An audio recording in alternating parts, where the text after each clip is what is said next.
Bom, então estamos iniciando essa aula de hidrologia, né? Dia de hoje, dia 29 de junho. Boa tarde a todos que estão online, todos que vão assistir depois a aula.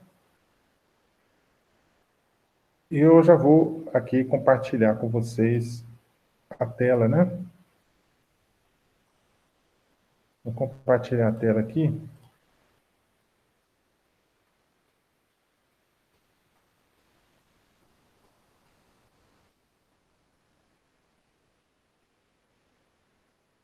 Bom, eu acho que já está compartilhando, né? Deixa eu entrar aqui na página da disciplina.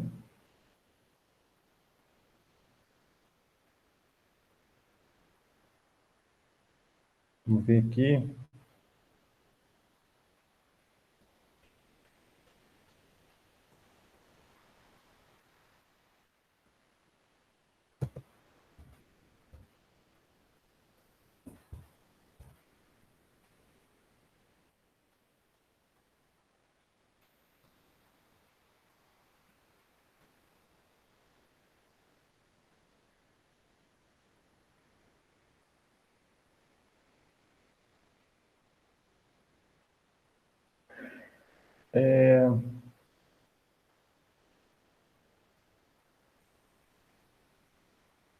Vamos entrar aqui, então, né? Na hidrologia. Entrando na hidrologia, né, nós estamos aí já na semana semana de número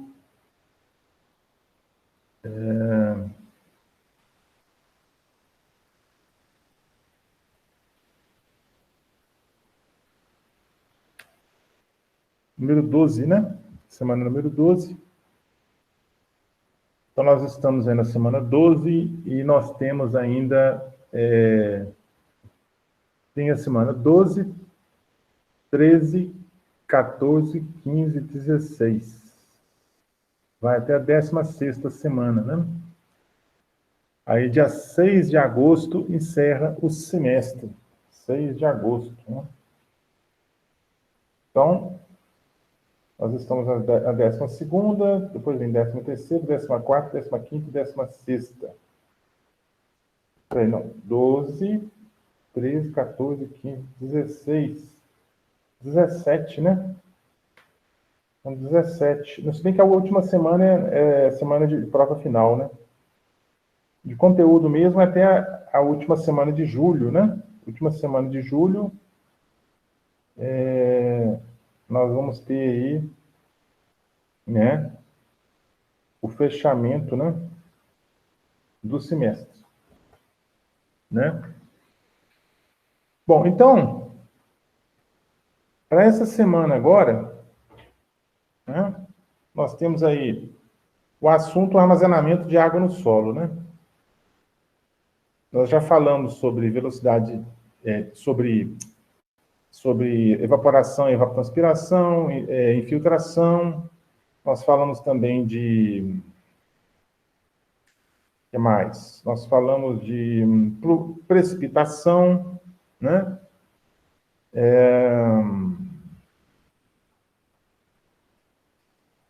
Falamos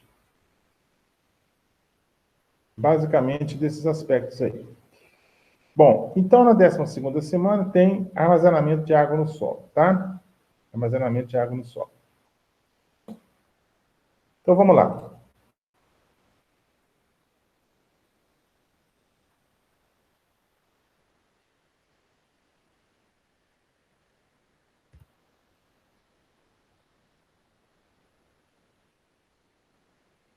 Então esse material, né, é um material do curso de irrigação e drenagem, né, da Universidade Federal do Recôncavo da Bahia,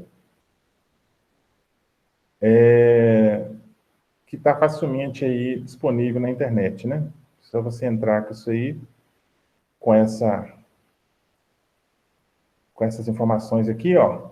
Está no alto aqui, CAA 039, irrigação e drenagem. Professor Thales Miller Soares, UFRB, né? É de lá. Então, ele fala sobre armazenamento da água no solo, né? Nós falamos sobre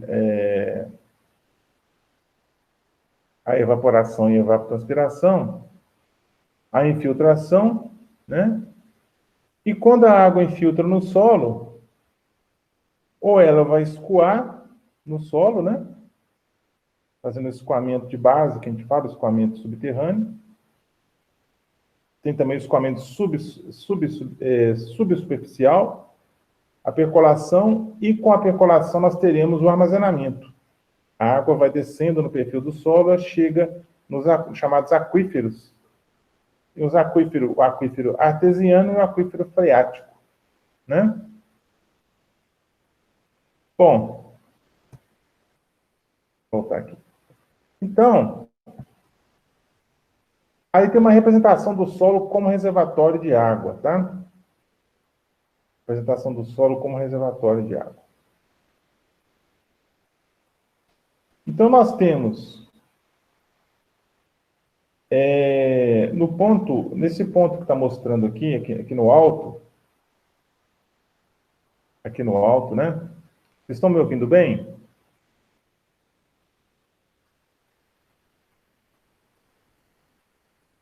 Estamos sim. Tá. Beleza. Então, aqui no alto, né? Aqui em cima, eu tenho a umidade de saturação, ou seja, o solo saturado, né? A umidade de saturação. Então, aqui no alto, né? Eu tenho uma linha. Essa linha representa o solo saturado. Então, o que está em azul aqui é o solo saturado, né? Solo saturado. Aqui eu tenho a umidade da capacidade de campo. A umidade da capacidade de campo, né? Esse θ, Cc, é a umidade da capacidade de campo. Então, o que vem a ser a capacidade de campo que vocês vão ver na irrigação ou já viram, né? É exatamente aquele teor de umidade que representa a condição ideal de umidade de umidade para a planta. Então, a condição ideal de umidade para a planta é quando o solo está na capacidade de campo. Não é quando o solo está saturado, né? Quando o solo está saturado, não é ideal para a planta. A planta não suporta solo saturado. Então, a umidade na capacidade de campo é o nível de água, né? O teor de água, o percentual de água que a planta vai estar na condição ideal.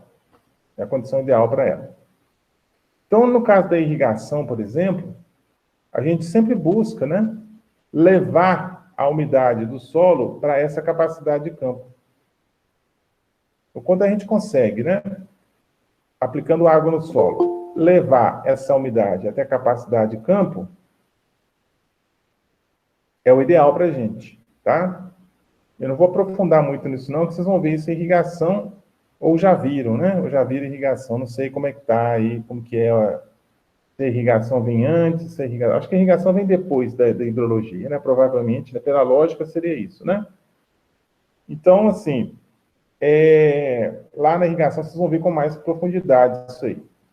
Então, nós temos aqui a umidade da capacidade de campo, que seria o teor ideal, o teor ótimo de água para a cultura, para cada cultura, que é essa faixa aqui, o azul claro, né? E aqui nós temos a umidade do ponto de murcha permanente, ou ponto de murchamento permanente, que é essa linha aqui embaixo. Essa linha aqui, ó. Seria a situação de umidade muito baixa, né? Nesse ponto aí de murchamento permanente, é um nível de água tão baixo que a cultura não consegue recuperar a sua turgidez, né? A planta murcha e permanece murcha. Mesmo que você coloque mais água para a planta. Não adianta colocar água, tá? É um ponto, né, um nível de umidade muito baixo, né? Abaixo, inclusive, da umidade crítica, porque nesse ponto, nesse nível, a planta não consegue recuperar a sua turgidez. Ela continua murcha. E aqui o θ seco é a umidade do solo seco. Seco, seco mesmo, né? 100% seco. Porque existe a chamada água residual, que é um teor de água muito baixo que existe no solo, que a planta não consegue retirar, mas ainda existe um pouquinho, né? É uma água residual, é uma umidade residual, que nem é contada, nem é contabilizada para efeito de irrigação, né? Mas aqui, o θ seco é o solo seco mesmo, 100% seco. Então, nós temos dois extremos, o solo 100% seco, aqui embaixo, e o solo 100% saturado aqui em cima. No caso das culturas, a única cultura aí de interesse ou de grande porte que consegue desenvolver num solo saturado com água é o arroz, né? O arroz é a única cultura que consegue desenvolver nessa situação aí, por desenvolvimento de adaptações fisiológicas e anatômicas da planta. Se vocês tiverem alguma dúvida, vocês podem ir parando e perguntando, tá, gente? Até facilita para mim aqui. Bom, aí nós temos aqui o chamado, né, o DTA, né, a disponibilidade total de água. Aqui, a quantidade de água que existe entre a umidade na capacidade de campo e o ponto de murcha permanente, a gente chama de disponibilidade total de água, DTA. Tá? Disponibilidade total de água, DTA. Isso tudo vocês calculam lá na irrigação, né? O DTA, a disponibilidade total de água, a capacidade total de água, tudo isso é calculado lá. Então, ele fala aqui o seguinte, ó, a disponibilidade total de água, DTA, no solo para uma espécie vegetal é computada entre os limites da CC e do PMP, ou seja, da capacidade de campo e do ponto de murcha permanente. É exatamente o que está nessa chave aqui, né? Ó, essa quantidade de água que está retida aqui é a disponibilidade total de água no solo. Tá? Bom, aqui nós temos, né, uma situação também, né, mostrando o solo saturado, a umidade de saturação, a umidade na capacidade de campo, a umidade do ponto de murcha permanente, aqui o solo seco, né, ou seja, a umidade igual a zero, e aqui tem a chamada umidade crítica. Essa umidade crítica é uma umidade que você, né, normalmente estabelece em função de um fator chamado fator de disponibilidade de água, que varia de cultura para cultura. Então, cada cultura tem o seu fator de disponibilidade de água. Normalmente, as culturas mais sensíveis têm um fator de disponibilidade de água mais baixo, e as culturas menos sensíveis ou mais resistentes à falta d'água têm um fator de disponibilidade de água mais alto. Tá? Bom, aqui ele vem falando o seguinte, ó. Em azul, nós temos a macroporosidade. Tá? Em azul, nós temos a macroporosidade. Aqui está em porcentagem da porosidade total, de 0 a 100%. 47,5% mais ou menos da porosidade total é devido à macroporosidade. Macroporosidade. São os macroporos do solo, que está entre, né, a umidade da saturação menos a umidade na capacidade de campo. Aquela faixa ali. Então, 47,5% corresponde à macroporosidade do solo. 7% é o que ele chama de porosidade da faixa de segurança. Porosidade da faixa de segurança é a umidade da capacidade de campo menos a umidade crítica. É exatamente relacionado com o fator de disponibilidade de água. Né? 5,8% da porosidade é microporosidade fora da segurança, que é a umidade crítica menos o ponto de murcha permanente. Então, é microporosidade fora da segurança. é uma umidade, né, que você não vai, vamos dizer, é um teor de umidade que você não vai considerar. Você vai considerar o fator a umidade que está relacionada com o fator de disponibilidade de água. E a microporosidade fora da disponibilidade total de água, que é a umidade do ponto de murcha permanente menos a umidade quando o solo está seco, é 39,6%. Então, nós podemos ver aqui que a maior parte dos poros, são macroporos, né? São poros grandes. São os macroporos que nós encontramos nos solos arenosos, né? Os solos arenosos. Aí ele vem com a seguinte pergunta, com a seguinte consideração. Foi definido até aqui, que a umidade na capacidade de campo e o ponto de murcha permanente são os limites agrícolas da disponibilidade de água no solo. Nós falamos, né?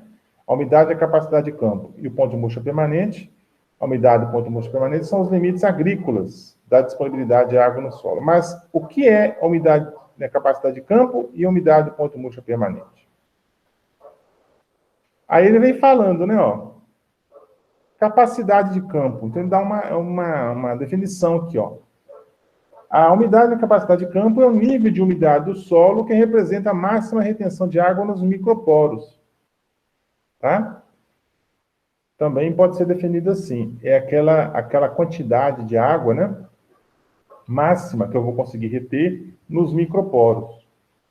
Então, nos microporos, por exemplo, um solo argiloso, né, que tem muitos microporos, aquela água que vai ficar retida nos microporos, né, eu vou estar relacionando isso com a umidade na capacidade de campo. Né?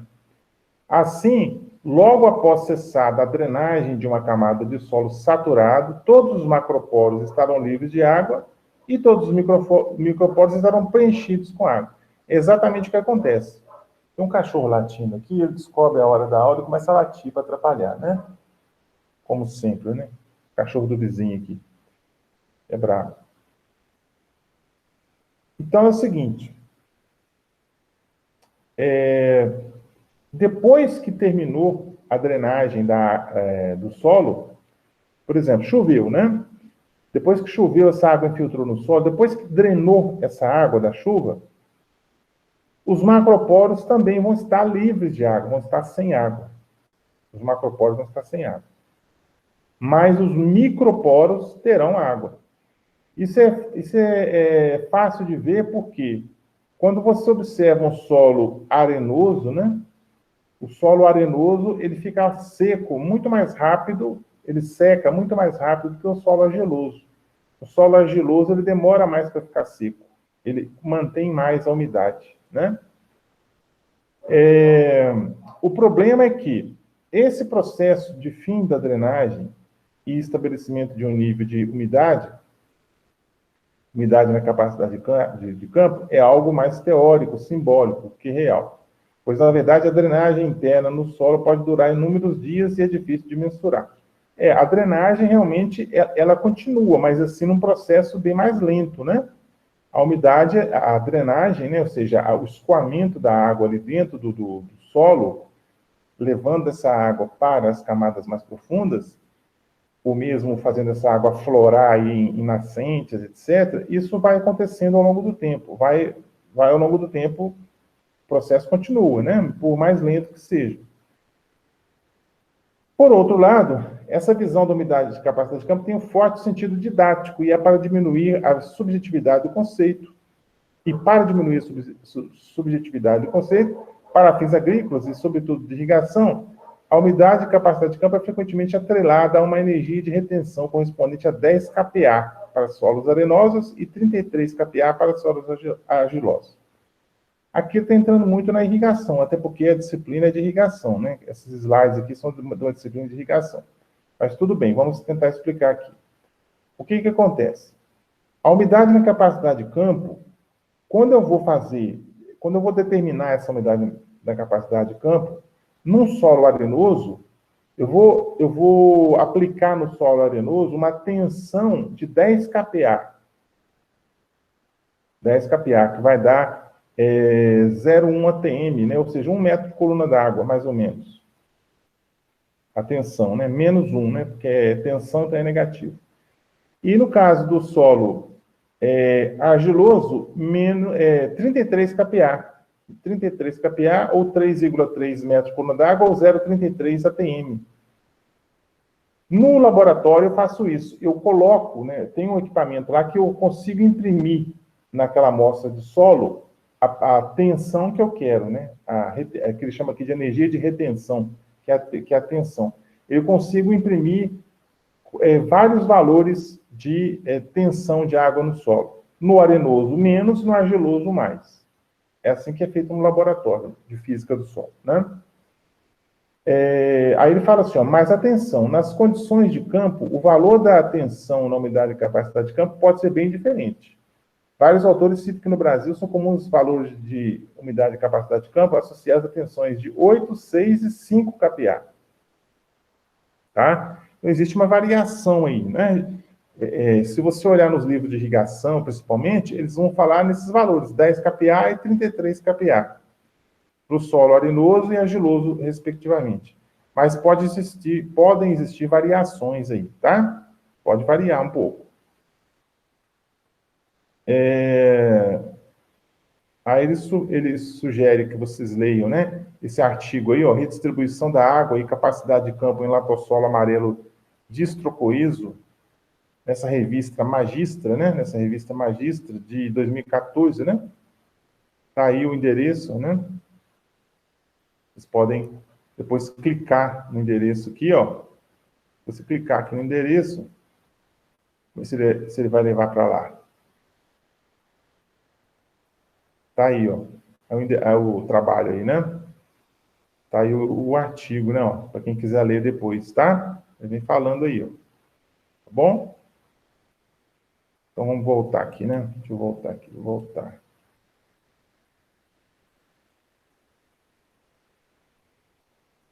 Ele voltou lá para o início, né? Vamos ver aqui onde é que estava aqui, né?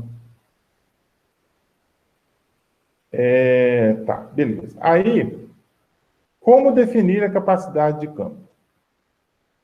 A umidade na capacidade de campo não é uma propriedade físico-hídrica do solo.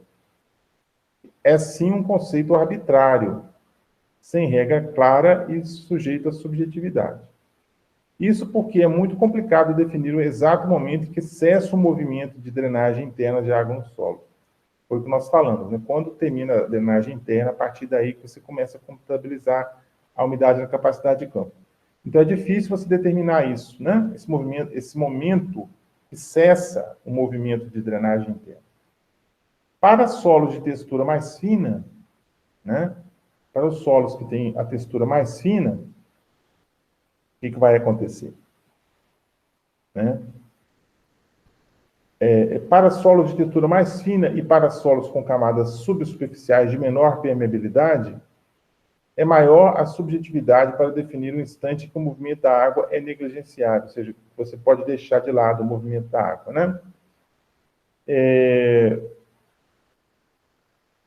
Então, para esses solos mais finos, solos mais argilosos, né, para solos que têm camadas inferiores menos permeáveis, a subjetividade para esse momento, né, que você vai negligenciar o movimento de água é maior, né? É uma faixa maior, né? Aí ele vem aqui, ó, definição da umidade na capacidade de campo. Estimativa e medição, tá? Estimativa é uma coisa, medição é outra. Como definir, né? A estimativa com o método da curva de retenção.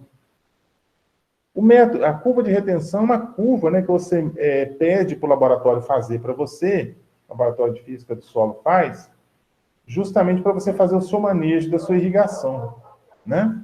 Então é uma curva, né, que você tem, nós podemos até buscar aqui na internet, acho que aqui não tem ilustração da curva, deixa eu ver se tem a curva aqui. Acho que não tem não, né? Tem não. Vamos ver aqui, vamos fazer aqui uma busca aqui rápida. Quer ver? Depois vocês mesmos podem buscar aí.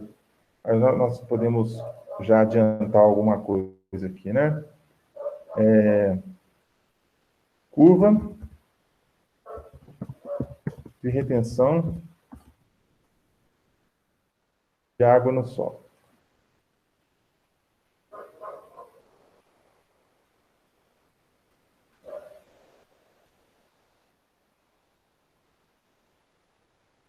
Então, aqui,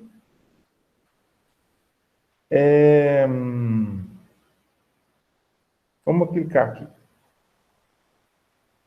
Por exemplo, essa curva, né?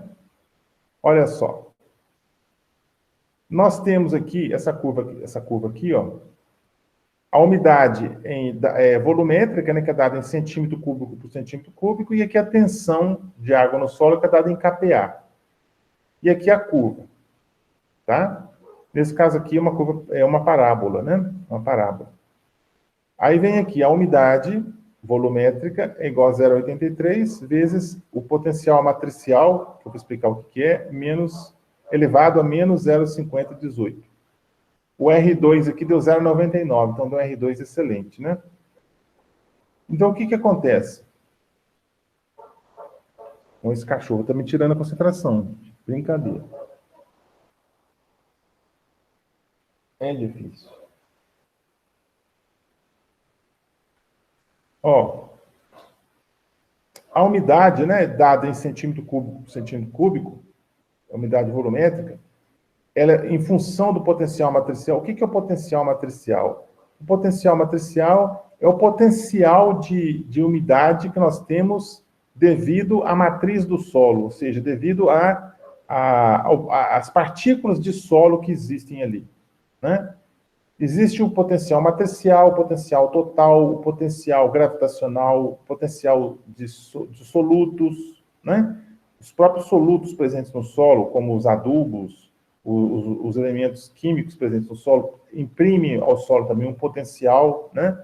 Então, esse potencial matricial, ele é a variável independente, né? Então, eu entro com o valor de potencial matricial, né? Que é uma tensão, né? Que é dada em kPa, e vou achar o U, que é a umidade volumétrica dada em centímetro cúbico por centímetro cúbico. Então, se eu entrar com a tensão aqui, ó, a tensão em kPa, eu vou achar a umidade em centímetro cúbico por centímetro cúbico. Aí eu acho a umidade do solo sem medir a umidade do solo diretamente. Eu vou medir de forma indireta a partir dessa equação aqui. A partir dessa equação, tá? Então, a curva de retenção de água no solo pode ser apresentada dessa forma, tá? Existem outras formas de apresentar essa equação. Aqui, nós temos, por exemplo, essa curva aqui, ó. Aqui, nós temos várias curvas, né, na verdade, aqui tem várias curvas. Tem várias curvas, né, representando aqui diferentes profundidades, né? A umidade volumétrica e aqui o potencial matricial. Aqui, no caso, o potencial matricial é a variável dependente, né? A variável dependente. Se eu colocar a variável, o potencial matricial no eixo Y, a curva, ela fica isso aqui, ela fica com esse formato aqui, ó. Então, muitos laboratórios soltam o resultado, né? Desse jeito aqui. Desse jeito aqui, ó. Colocando a umidade volumétrica no eixo X e o potencial mátrico ou matricial no eixo Y. Essa é a chamada curva de retenção de água no solo, tá? Bom, então, eu posso definir a capacidade de campo através da curva de retenção, né? Se eu sei a tensão, né? Eu sei que a tensão é de 10 kPa a 33 kPa, dependendo da textura do solo. Se for um solo arenoso é 10, se for um solo argiloso é 33. Eu entro com 33 na curva e vou achar a umidade. Se eu entrar com 33 lá no gráfico, aquele gráfico que eu acabei de mostrar para vocês, se eu entrar com 33 ali, subo, encosto na curva e encontro o eixo Y, o valor correspondente do eixo Y. Aí eu vou ter a umidade que vai ser, coincidentemente, a umidade na capacidade de campo. Por que vai ser? Porque a tensão que eu usei foi a tensão que é característica para você achar a umidade na capacidade de campo. 33 kPa para solo argiloso e 10 kPa para solo arenoso. Isso aí são valores de literatura, né? Pode alterar em função do solo aí, como foi falado anteriormente. Então tá aqui, ó, 10 para solos arenosos, 33 para solos argilosos. Quem define a tensão para solos de textura intermediária? Estimativa com método do equivalente em umidade, né? Existe um outro método, nesse método chamado método equivalente em umidade, de resposta rápida, porém pouco preciso. Medição em campo também, né? O teste de campo para definir a capacidade de campo, né? É a melhor forma de definir a umidade na capacidade de campo. É no campo, né? A melhor forma de definir a umidade e a capacidade de campo é no campo.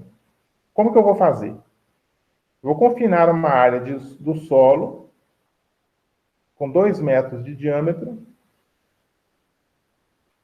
2 por 2, né? Usando diques ou outro aparato. Umedecer o solo abundantemente até 1,5 metro de profundidade. Isso aqui é uma receita de bolo, tá, gente? Cobrir a superfície do solo para evitar perdas por evapotranspiração.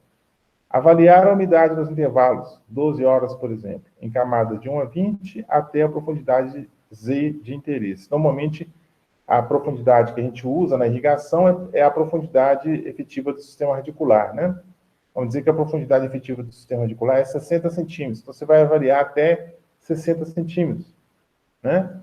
Ou então, se você quiser fazer um perfil, uma determinação mais completa, você faz uma profundidade maior, né? Avaliar a umidade em intervalos, como nós falamos, né? Ao se perceber que a umidade tenha se tornado mínima, finalizar o monitoramento. Gerar gráfico da umidade em função do tempo. Então, vou ter um gráfico, umidade em função do tempo. O tempo no eixo X, a umidade no eixo Y. Interpretar o gráfico para definir a capacidade de campo. Né? Falou que ele é subjetivo, o gráfico, né? Situações extraordinárias para o teste de campo para definir a capacidade de campo. A umidade de capacidade de campo levantada no campo para um dado solo associada a uma tensão correspondente, que é a potencial na capacidade de campo, pode ser bem distinto da umidade de capacidade de campo levantada em laboratório, quando se submete uma amostra de solo à tensão, né, da capacidade de campo. Então, a umidade, né, que você vai obter, né, a umidade que você vai levantar no campo, ela pode estar associada, né, a uma tensão diferente daquela que você fez no laboratório. Então, eu posso ter diferenças, né? O que ele está querendo dizer é que eu posso ter situações, eu posso ter resultados diferentes, bem diferentes, entre o que foi feito no laboratório e o que você vai encontrar no campo. Então, eu peguei a amostra no campo, fiz no laboratório, determinei no laboratório a umidade da capacidade de campo. O valor que eu encontrar ali, ele pode ser bem diferente do que vai estar no solo, lá no campo, efetivamente, né? Pode acontecer isso aí. Então, ele fala assim, ó, na situação 1, isso pode ser decorrente da presença de um gradiente hidráulico no solo quando uma camada subsuperficial tem menor permeabilidade, o que leva a maior dificuldade da drenagem natural na camada superficial amostrada. Ou seja, eu fiz a minha amostragem. Eu peguei uma amostra de solo para poder determinar a umidade e a capacidade de campo. Pode acontecer o seguinte, que abaixo daquele ponto que eu coletei a amostra, eu tenho uma camada de impedimento, tem uma camada que tenha uma camada adensada, né? Uma camada que tem um gradiente hidráulico diferente, menor, né? Ou maior. Então, isso vai influenciar, né? No resultado final. Ou seja, o comportamento do solo vai ser diferente do comportamento da amostra de solo no laboratório. Porque no solo, o solo é muito complexo, né? Ele não é homogêneo em todo o seu perfil. Então, essa heterogeneidade do perfil do solo faz com que, muitas vezes, o resultado obtido no laboratório seja diferente do resultado no campo, de verdade. O resultado real, né? Então, ele fala aqui que o gradiente na capacidade de campo, no campo, é maior do que o gradiente da capacidade de campo no laboratório. Então, pode ter valores diferentes, né? Então, ele fala assim, ó, imaginemos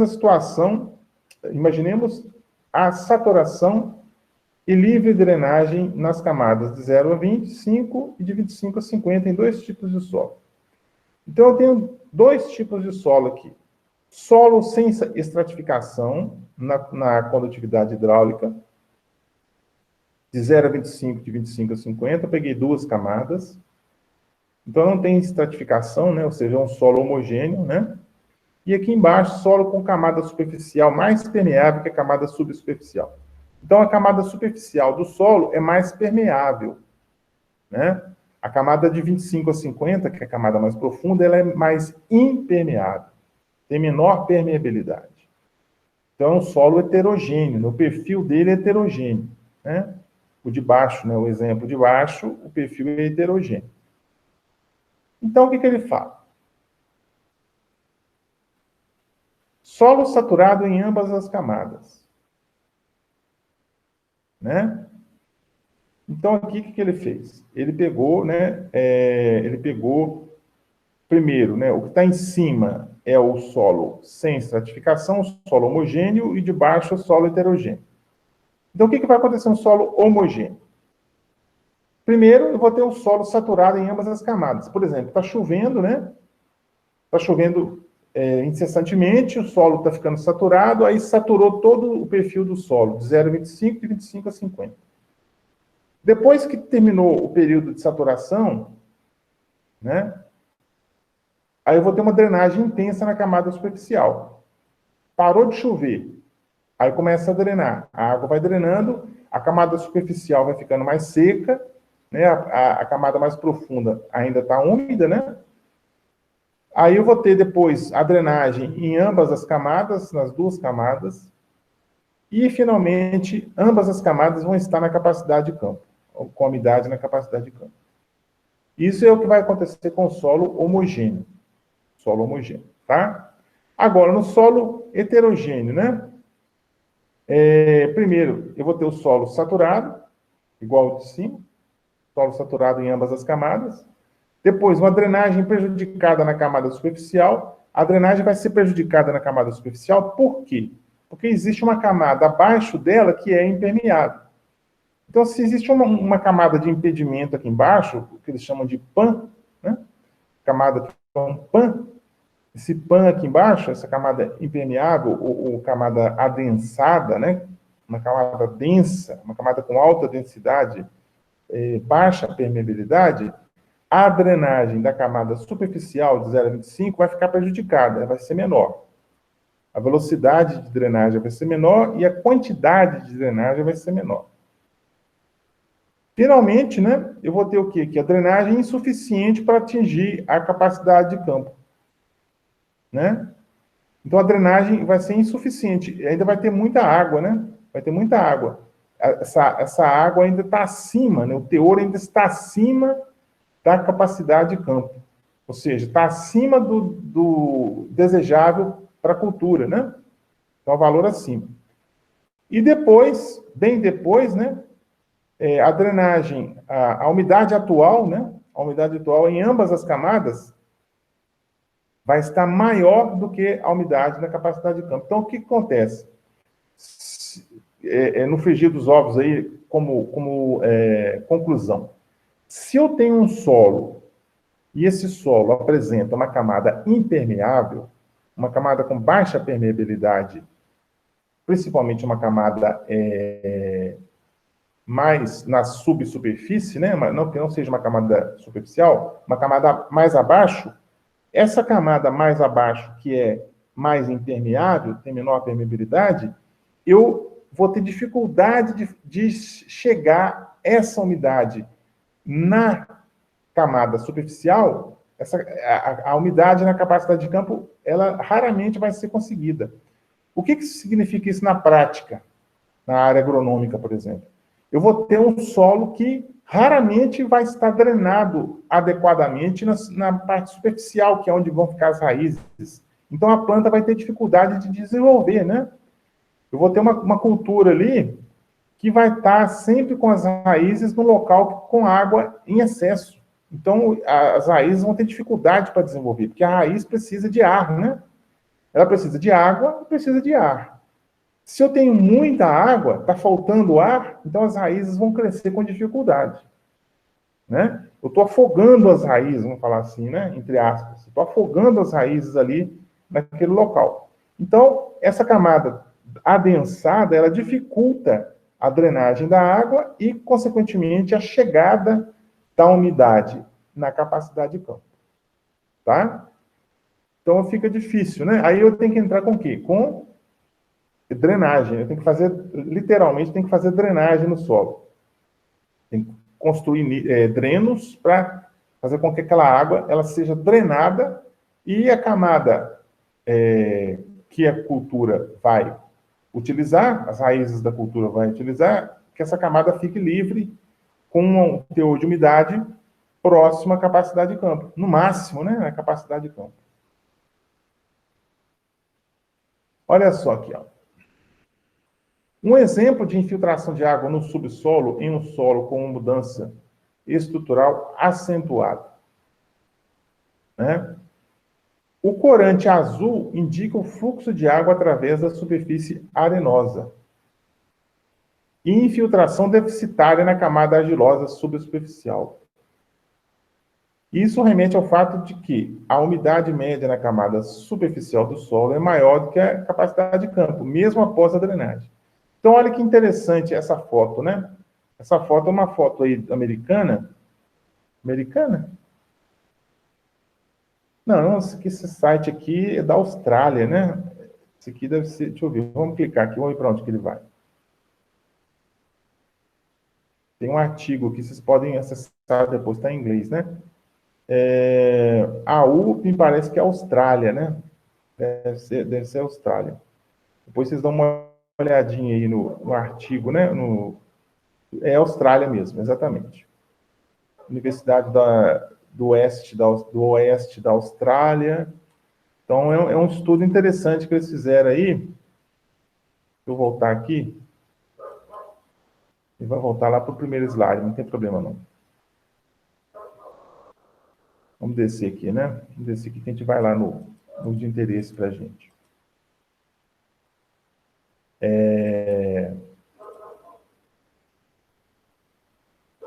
Vamos ver aqui. Olha só. Olha que interessante.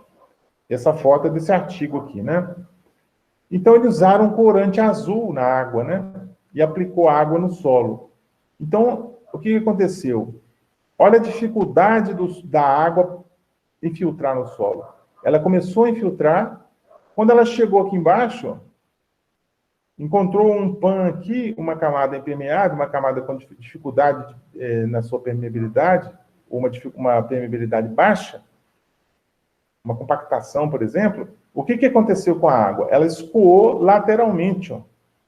Ela escoou lateralmente, porque verticalmente, ou seja, sua percolação ficou prejudicada, né?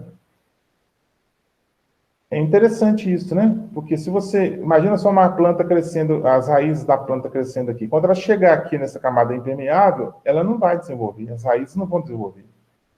Na verdade, as raízes vão... A tendência das raízes é desenvolver para onde? Para as laterais, né? Para as laterais. Da mesma forma que aconteceu aqui com a água, né? Interessante esse estudo aí. Situações extraordinárias para o teste de campo para definir a capacidade de campo.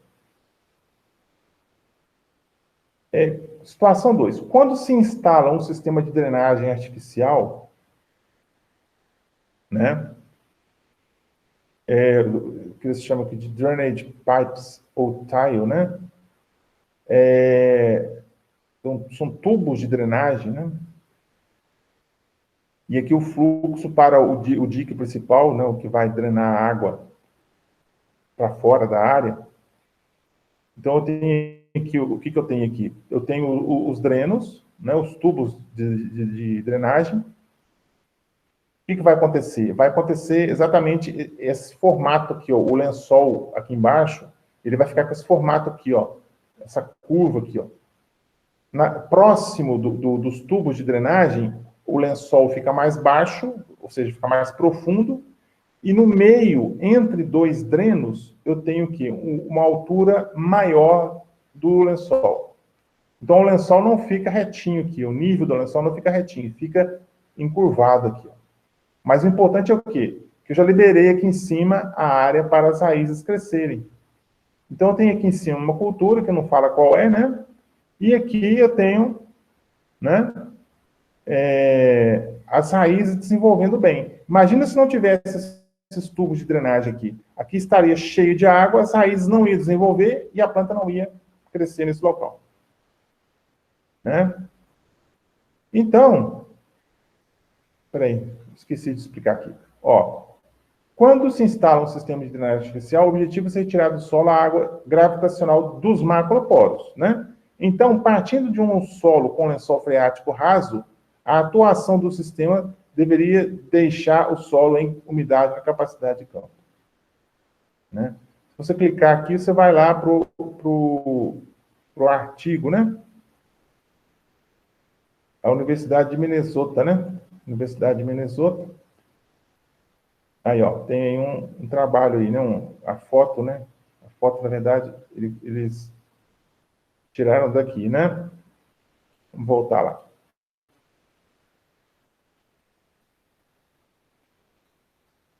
Vamos voltar e vamos aqui lá para o ponto que a gente parou, né? Onde foi?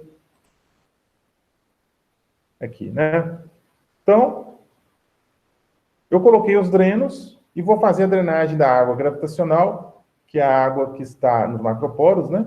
E aí essa água vai embora, eu vou jogar essa água dentro de um dreno, essa água pode ser aproveitada para irrigação, para outra coisa. Existe o que a gente chama de drenagem ácida, que eu não vou entrar em detalhes com vocês o que é a drenagem ácida, que pode acontecer, mas depois vocês podem até pesquisar isso aí, né? Bem que vocês vão ter irrigação e drenagem, depois vocês vão ver isso aí. Bom, aqui está a cultura, né, desenvolvendo, né? Aqui o nível do lençol subiu, né? E aqui o dreno, né? E aí fez essa curva aqui, onde está azul é onde tem água, o solo saturado com água, e onde está marrom aqui, o solo está livre do excesso de água, está numa condição adequada para o desenvolvimento das plantas. Aí, né? Então as raízes estão desenvolvendo aí. Em solos nos quais se instala sistema de drenos até uma dada profundidade para rebaixar o lençol freático, a umidade junto aos drenos estará próxima à saturação, mesmo após o término da drenagem. Ou seja, com os drenos artificiais instalados, por exemplo, a 1,5 m de profundidade, não teremos essa altura de solo toda em capacidade de campo após a drenagem. Né? Por quê?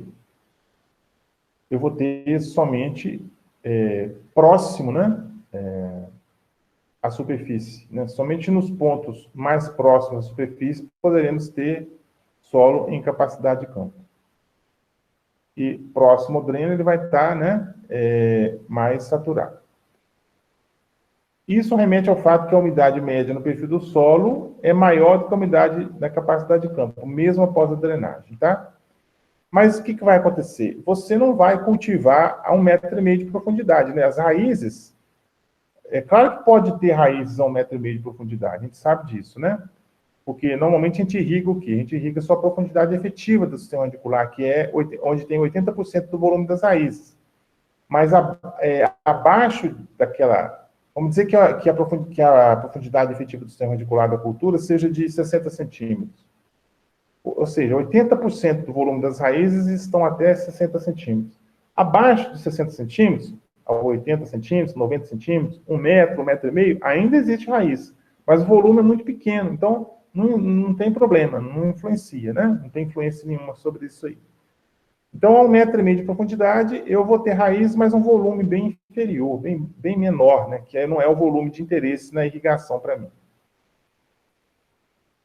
Situação 3.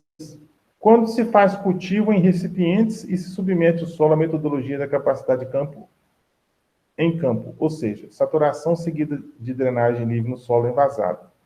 Observa-se que, ao final do teste, a umidade atual média do solo no vaso é maior do que a umidade da capacidade de campo. Isso aí já é uma situação assim, mais específica, né? Para cultivo em vaso, né? Irrigação em vaso ou cultivo em vaso.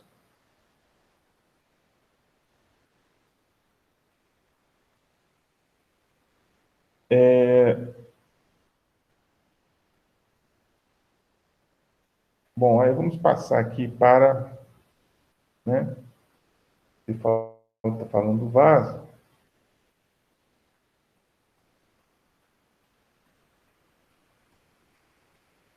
Bom,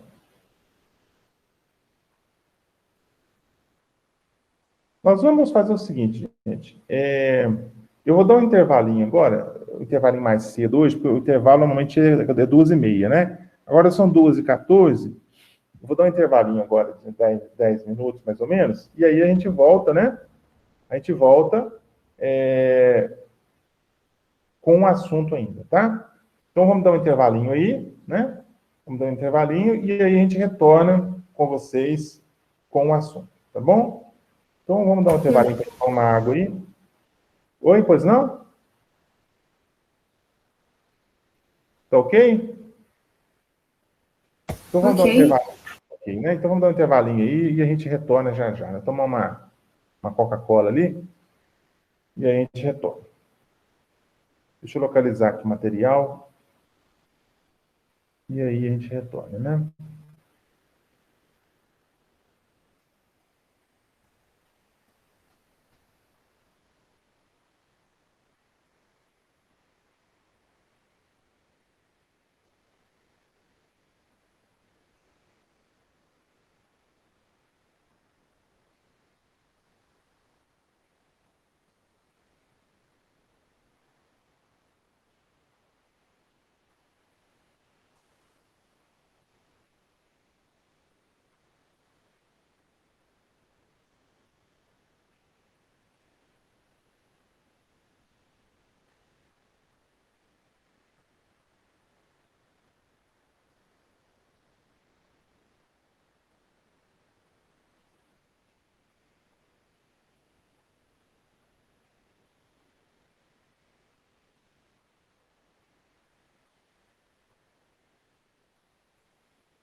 Olá, gente. Estou de volta depois de um... Não sei o que aconteceu aqui com a internet aqui. Estou na luta aqui, tem uns 20 minutos que eu estou na luta com a internet aqui. Agora deu certo. Vamos voltar aqui, né? Obrigado por terem permanecido aí online, né? Vamos voltar, continua gravando aqui a aula, né? Ainda bem que não parou de gravar, né? Então vamos lá, gente. Vamos continuar então. Vamos continuar aqui. Deixa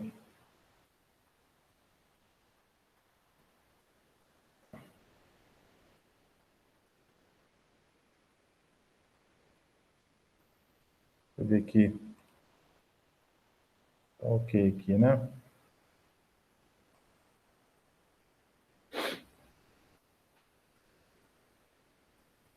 Esse material aqui que eu vou usar agora para clarear um pouquinho mais, né? A questão que o assunto é armazenamento de água no solo, né? Então nós vamos continuar aqui falando, né? De outros aspectos relacionados com isso. E aí depois vocês têm os dois arquivos disponíveis para consultar lá na página da escola, na página da disciplina, né? Então, a gente falou um pouco sobre o potencial de água no solo, sobre impermeabilização de água no solo. Vocês estão me ouvindo? A Paula e a Yasmin estão me ouvindo? Estamos sim. Então, Estamos. beleza. Então vamos continuar aqui. Nós falamos aí, né, sobre aqueles aspectos iniciais, né? Falamos sobre umidade na capacidade de campo, umidade ponto murcha permanente, umidade de saturação, umidade crítica, né? E agora nós vamos falar de outros aspectos também relacionados com isso aí. Então ele vem falando aqui, né? Água nos solos e rochas, todos os solos são materiais permeáveis, ou seja, a água está livre para fluir através dos poros interligados existentes entre as partículas sólidas. Se nós já falamos, né? Que o solo tem partículas sólidas e poros. Nos poros tem água e ar, em diferentes proporções. Nem toda rocha é permeável, e mesmo as que não, as que não são permeáveis, né? As que são permeáveis podem conter quantidades significativas de água, né? Conforme a origem, as águas subterrâneas podem ser classificadas como água de infiltração, água fóssil, água juvenil e água de condensação, tá? Então, água de infiltração, fóssil, juvenil e de condensação. Infiltração. A água de infiltração é gerada pela infiltração das águas meteóricas, ou seja, a água da chuva. Praticamente toda a água subterrânea tem essa origem. Então, a água da chuva. Então, choveu, a água infiltra no solo, percola, e aí você vai ter a água de infiltração, a água proveniente da infiltração, né? Com detalhe, né? A chamada zona de recarga dos aquíferos é um local distante do aquífero, né? Então, por exemplo, eu tenho um aquífero que está armazenando a água aqui, por exemplo, nesse local que eu estou agora, nesse momento, se eu fizer aqui não tem jeito que, né, são 2 andares, mas se eu for ali fora e perfurar um poço ali, um poço artesiano, eu vou encontrar uma água, né, nesse poço artesiano, e essa água vai ser de origem, ela não vai ser uma água daqui, desse local, é uma água que vai ser a zona de recarga, que a gente chama, que é o ponto que abastece o lençol artesiano, é bem distante do ponto de onde você captou, tá? Então, é chamada zona de recarga, onde você tem que proteger, né? Tem toda aquela legislação ambiental para proteção das zonas de recarga, de aquíferos. Então, tem toda essa questão envolvida aí. Tá bom? Tá. Água fóssil. A água fóssil é proveniente de tempos geológicos passados, quando se deu a deposição dos sedimentos que aprisionam essa água. Então, nós temos o seguinte, por exemplo, a água de aquíferos aí, por exemplo, aquífero Guarani, né, outros aquíferos que existem no Brasil e em outros países do mundo, existem águas aí que são águas antigas, né? Elas estão aprisionadas ali dentro há muito tempo, né?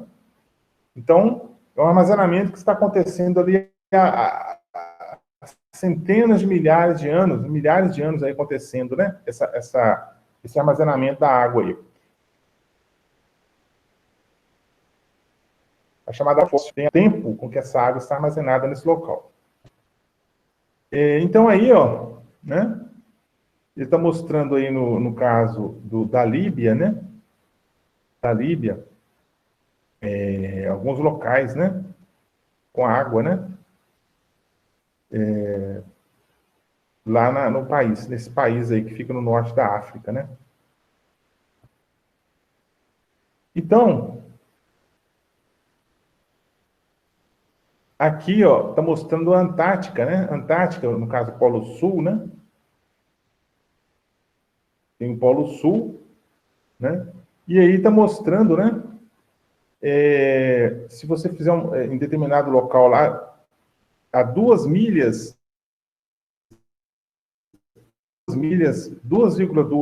né, que vai dar mais ou menos 3,2 km, 3,5 km praticamente, 3,5 km de profundidade. Você perfurou, aí você vai achar água lá embaixo, né? Na Antártica, que é um continente, né? É um continente coberto por gelo, né? A água juvenil é a água de origem magmática. Ou seja, água de origem vulcânica, né? Provém do interior da Terra e resultante da fase final de consolidação de magmas. É ascendente e rica em sais e termal. Então, a gente tem aí os locais onde tem as águas termais, né? Famosas águas termais, que você tem essa chamada água juvenil, né? Que vem aí do interior da Terra, tá? Chamada água juvenil. Água de condensação é aquela que condensa nos poros a partir do vapor de água. Né? Professor, então, sim? Você está apresentando a tela? Peraí. Gente, desculpa. Saiu aqui, né? Eu vi aqui que a gravação estava continuando e eu pensei que, na verdade, eu nem pensei na apresentação, né?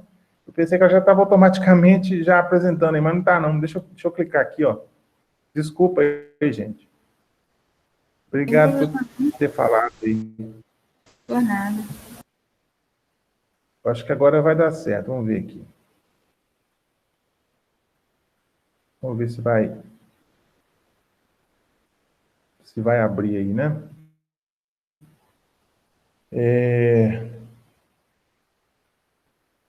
Beleza.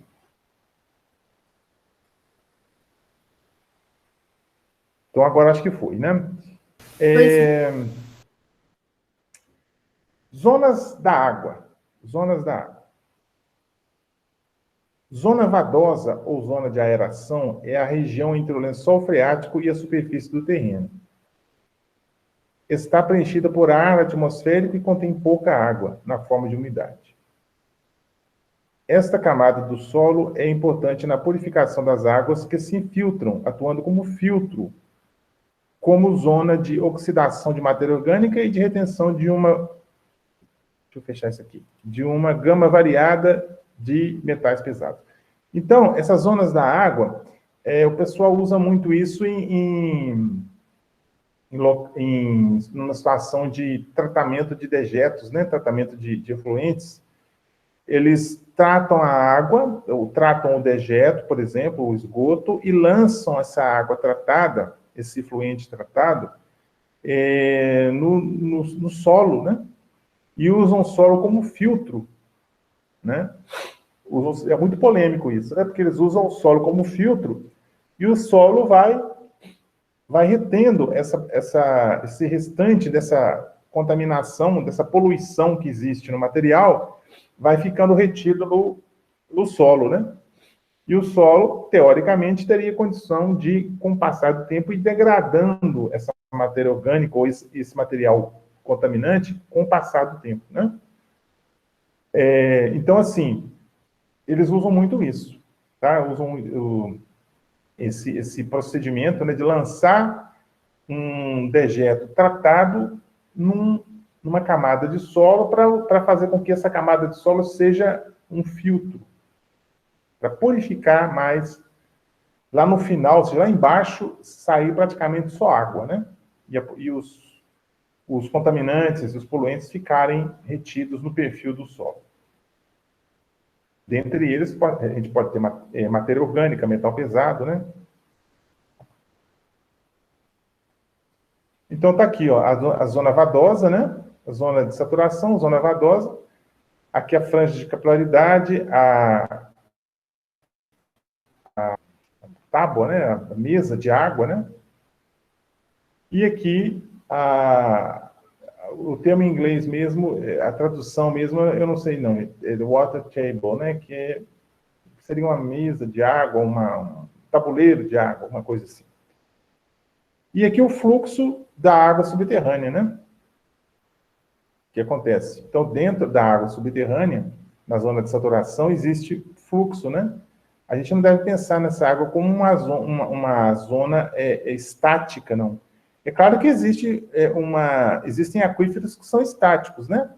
Por exemplo, estáticos assim, praticamente estáticos, que estão confinados entre rochas, aí tudo bem. Eles estão confinados ali, estão presos ali entre rochas. Mas boa parte dos aquíferos subterrâneos, eles têm um sentido de fluxo. Inclusive, eu posso ter afloramento, né?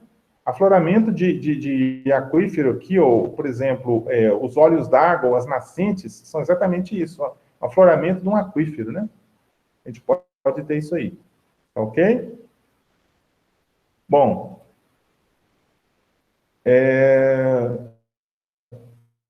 nós temos aqui, né? Ele está falando, né? Deixa eu ver aqui, zona de água.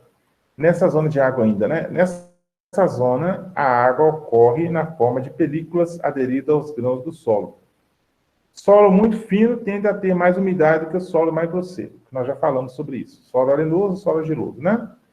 Pois há mais superfície de grãos onde a água pode ficar retida por adesão.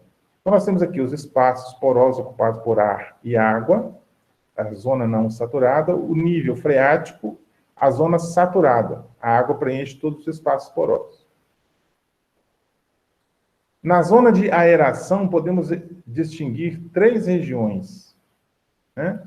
Então, nessa zona de aeração aqui, ó, a zona não saturada, nós podemos distinguir 3 regiões. Zona de umidade do solo é a parte mais superficial, onde a perda de água de adesão para a atmosfera é intensa, né? Porque nós temos uma temperatura maior, mais radiação solar, mais calor, né? Então, eu vou ter mais evaporação e transpiração também. Em alguns casos, é muito grande a quantidade de sais que se precipitam na superfície do solo após a evaporação desta água, dando origem a solos salinizados ou a crostas ferruginosas. Então, nós podemos ter solos salinizados, né? Isso acontece muito aí, por exemplo, no Oriente Médio, né? A gente encontra, por exemplo, em Israel e outros países aí do Oriente Médio, essa questão da evaporação excessiva de água do solo e dos que cada vez mais salinizado. O solo vai se salinizando, né? E vai perdendo água e vai se salinizando. A concentração de sais vai ficando cada vez maior, porque se o soluto está sendo perdido para a atmosfera, se o solvente está sendo perdido para a atmosfera, o soluto está ficando cada vez mais concentrado, né? Tem também a franja de capilaridade, que é a região mais próxima ao nível do maior devido à presença da zona saturada logo abaixo. Franja de capilaridade. É uma franja, é uma linha, né? Uma linha, é uma fronteira. Zona intermediária, região compreendida entre as duas anteriores, né? e com umidade menor do que na franja capilar e maior do que na zona superficial do solo. Zona de saturação. Zona de saturação é a região abaixo do lençol freático, nível freático, onde os poros ou fraturas da rocha estão totalmente preenchidos por água. Em aquíferos freáticos, o nível da água varia segundo a quantidade de chuva. Em época de chuva, o nível freático sobe e em épocas em que chove pouco, o nível freático desce. Exatamente isso, né? O lençol freático, ele vai oscilar muito, né? Então, ocorre uma oscilação grande,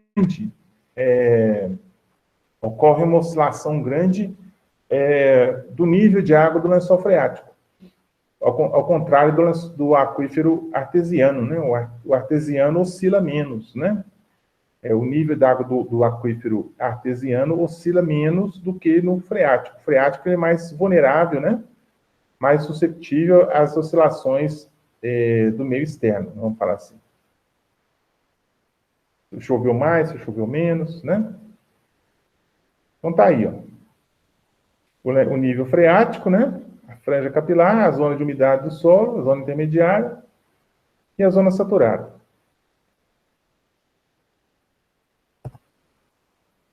O que é um aquífero? Para armazenar água, é preciso que a rocha seja porosa e permeável, capaz de reter e ceder água. Uma formação geológica, para ser considerada um aquífero, deve conter espaços abertos ou poros repletos de água e permitir que a água tenha mobilidade através deles, tá? Então, tem os poros, né? Os poros estão aqui, né? Nesses poros eu tenho água, né? Nesse caso aqui. E no caso de rochas, eu posso ter em rochas porosas, né? Rochas que têm determinados poros, tem fraturas. No caso da rocha, um termo mais usado é fratura, ao invés de poros, né? Então, essas fraturas permitem que haja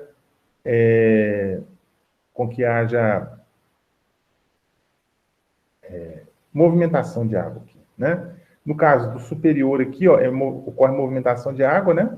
E embaixo é impermeável, que não tem ligação, né? Ó. Eu tenho aqui um aquífero confinado. Essa água que está dentro desse local aqui, ó, esse azul aqui, está confinada, ela não tem para onde sair, ela está presa aqui. Essa aqui está presa aqui, essa está presa aqui e essa está presa aqui. Aqui também, não. Está preso, né? Aqui em cima não existe uma conexão, então ela é permeável, existe movimentação de água. Como se dá o seu abastecimento? Então aqui está o ciclo hidrológico, né? E aqui, né? Vamos ver se ele vai mostrar aqui. Aqui ele não mostrou não, mas você tem aqui aqui é infiltração, infiltração, tá errado isso aqui, né? Errou feio aqui. Então, a infiltração, né, na terra, aí a água chega até os aquíferos, né? Abastece os aquíferos. O ponto, né, a zona de recarga pode estar distante, normalmente ela está, por exemplo, no topo de morro, perto de uma vegetação, né, para poder abastecer o lençol. Tipo de aquífero: aquífero suspenso, né? Eu tenho aqui o nível de água, aquífero livre, aquífero confinado e aquífero confinado. Então, aquífero confinado são os aquíferos que têm as águas de melhor qualidade, né? Que são águas que elas ficam praticamente, elas ficam isoladas do meio externo. Então, a poluição que está acontecendo lá do lado de fora, ela não vai alcançar o aquífero confinado. A não ser que você faça um poço artesiano aqui, mal feito, e aí ele leve contaminação do lado de fora para o lado de dentro do aquífero, né? Aí sim, teria esse problema sério aí. O que costuma acontecer, às vezes, no Brasil, né? Infelizmente. Não só no Brasil, né? Mas a gente tem notícias aí, né? De aquíferos que são contaminados, né? Por água que vem de fora. Quanto à rocha armazenadora, aquíferos porosos. rochas sedimentares consolidadas, solos arenosos e sedimentos inconsolidados. Né?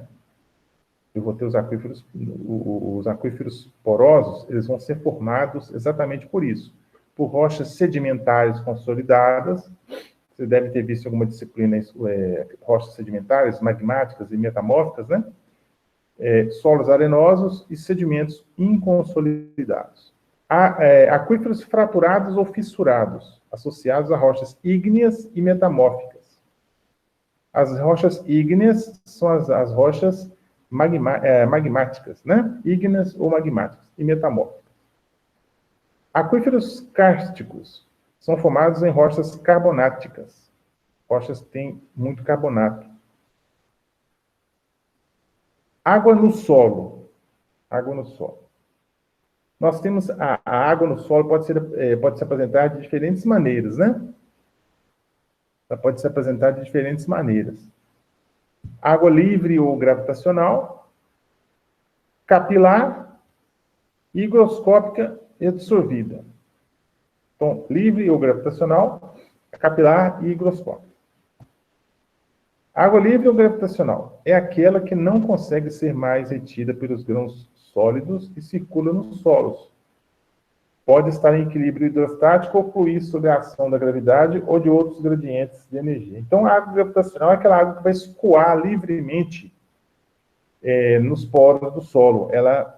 A força gravitacional faz com que essa água seja drenada facilmente pelos poros do solo. A água capilar é a água que se encontra presa às partículas do solo por meio de forças capilares.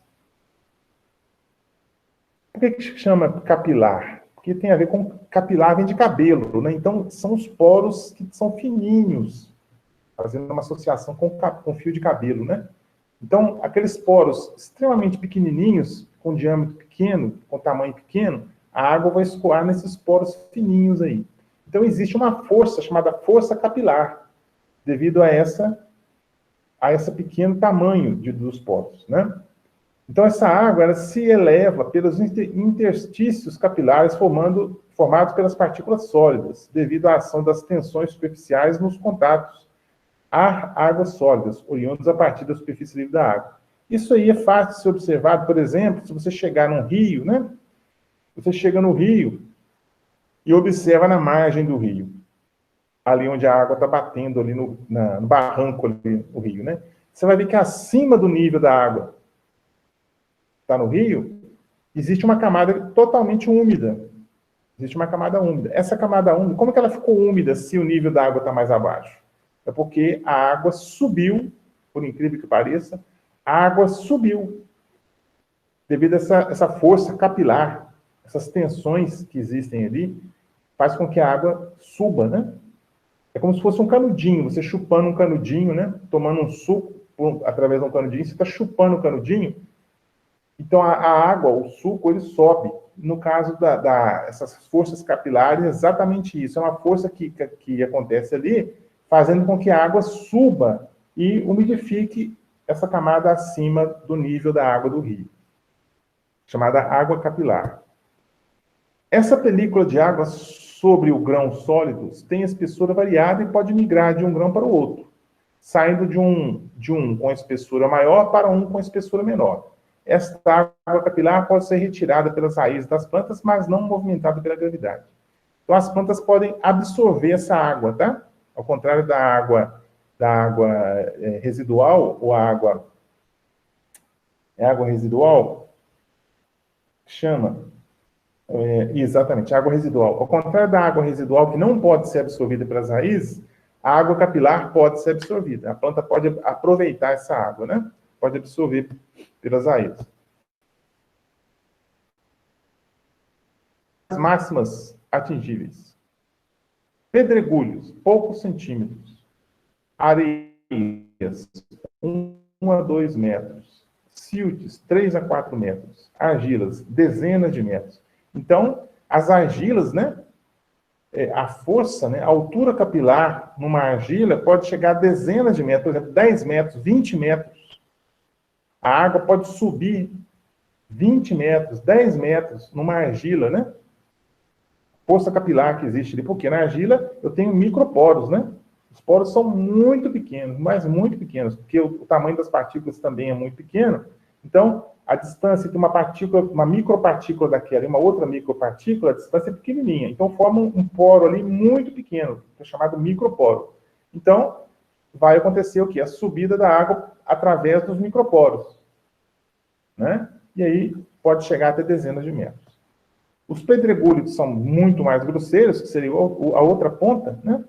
De comparação, poucos centímetros, vai subir poucos centímetros só. Água de constituição é a água presente na própria composição química das partículas sólidas. A água das partículas, né? Vapor. O vapor existente nos poros que contém ar. O vapor existe nos poros que contém ar, né? Ele pode passar para a fase líquida e vice-versa, conforme varia a temperatura. Água higroscópica ou adsorvida é a quantidade máxima de água em porcentagem que o solo é capaz de absorver da atmosfera em forma de vapor e manter em equilíbrio com o ambiente. Não se move nem por capilaridade e nem por gravidade. Só se movimenta sob forma de vapor de água. É a água sob forma de vapor, né? Vapor de água. A água higroscópica forma uma camada muito fina e que fica tão aderida ao grão que para sua... Como que é?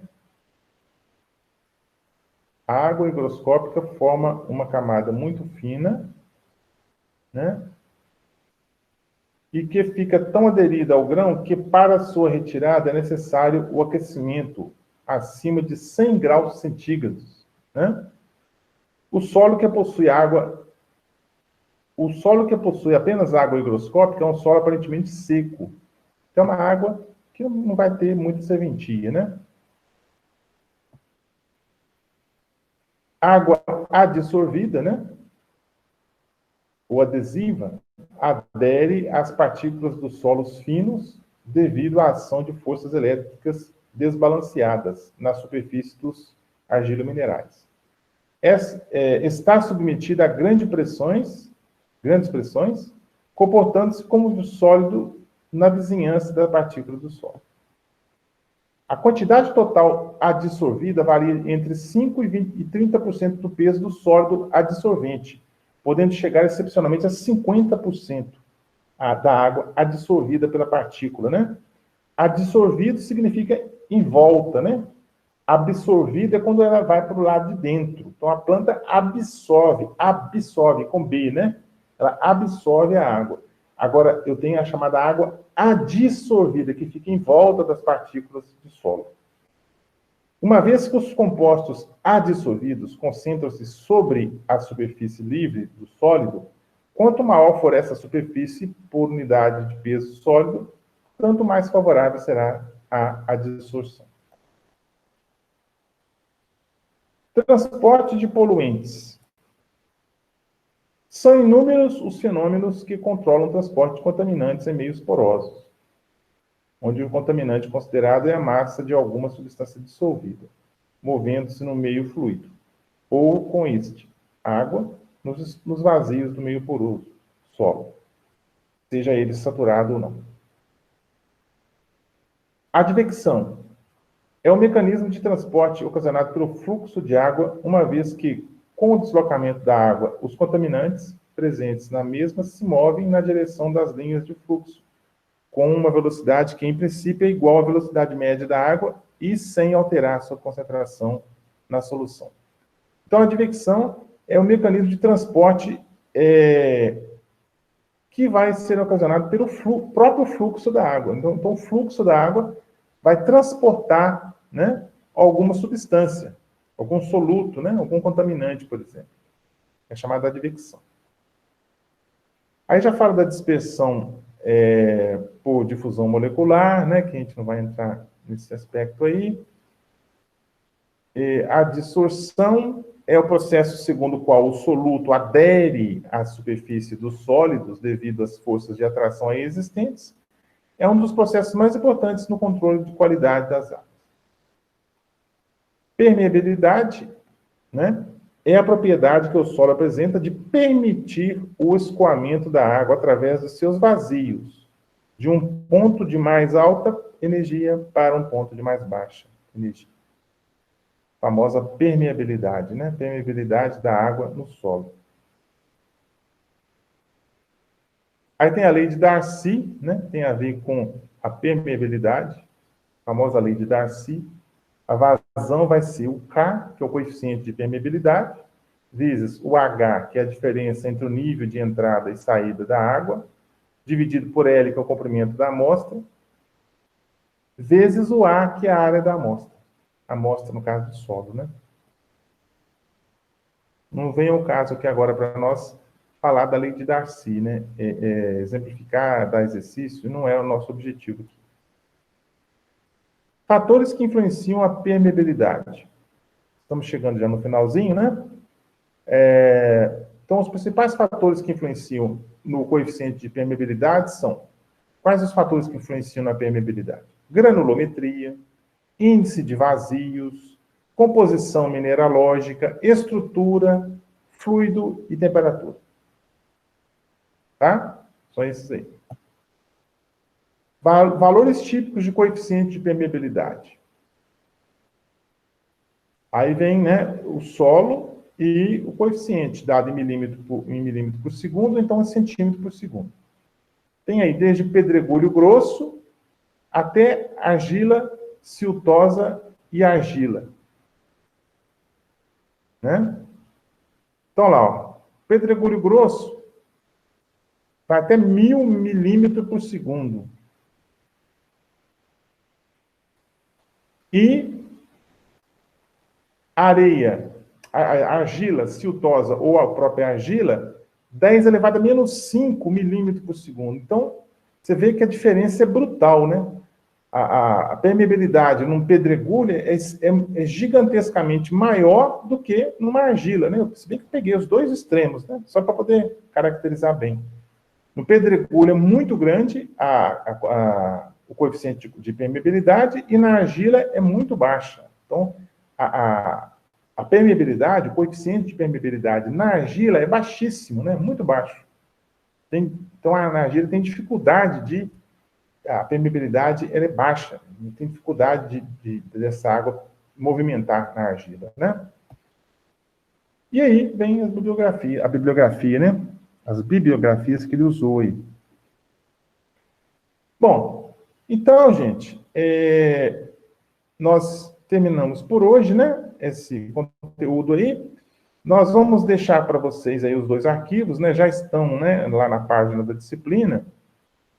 E eu vou dar depois uma olhadinha melhor no primeiro arquivo lá. Eu vou fazer dar uma peneirada nele lá e disponibilizar ele para vocês. Eu não sei se vou poder fazer isso essa semana, porque eu vou viajar essa semana, vou ver meus pais, né? Estou precisando ir lá vê-los, em função do que aconteceu, que eu já contei para vocês o que aconteceu. Em função do que aconteceu, eu preciso ir lá vê-los, né? Preciso ir lá vê-los. Então, não sei se vai dar tempo de eu olhar isso essa semana, mas assim que possível, né? Eu vou levar o computador também, nessa viagem, eu vou levar o computador, sempre levo o computador, e aí eu vou mexendo por lá, né? E organizando algumas coisas na página da hidrologia, da agronomia e da engenharia florestal também, tá? Então, fica para vocês aí, vai ficar a gravação, vai ficar um tempo grande de espaço sem voz nenhuma, sem barulho, porque foi o momento em que a minha internet caiu e eu não conseguia localizar, não conseguia acessar, né? Reiniciei o computador, reiniciei de novo, acessei o Microsoft Edge, não deu, aí eu fui de novo para o Chrome, né? Eu sempre uso o Chrome, também não estava dando. Aí, uma hora para outra que voltou a funcionar e aí a gente continuou, né? A gravação, pelo menos, não parou, né? Continuou. Vai ter um espaço vazio, né? Sem voz, sem nada, sem conteúdo na gravação, mas é só avançar, né? Vai estar no YouTube o arquivo, é só avançar, dá para vocês seguirem na apresentação. Então, eu agradeço aí a Yasmin e a Paula, que ficaram, né, com a gente aí, estão com a gente aí sempre, né? Muito obrigado por prestigiar aí a nossa aula, né? E a gente vai procurar sempre fazer o que for possível aqui para que as coisas fluam bem, né? Às vezes a gente tem alguns imprevistos, algumas coisas, mas se Deus quiser, nós vamos seguir em frente aqui, né? Até o final, lá no mês de início de agosto, né? Dia 6 de agosto, final do semestre. Um abraço a vocês, fiquem com Deus aí, tenham uma boa semana, bons estudos, e até a próxima, se Deus quiser. Eu já vou deixar disponível a aula, talvez amanhã à tarde já vai ficar disponível a aula para vocês assistirem novamente, ou quem não assistiu, poder assistir. Até mais, gente. Boa tarde, professor. Boa tarde.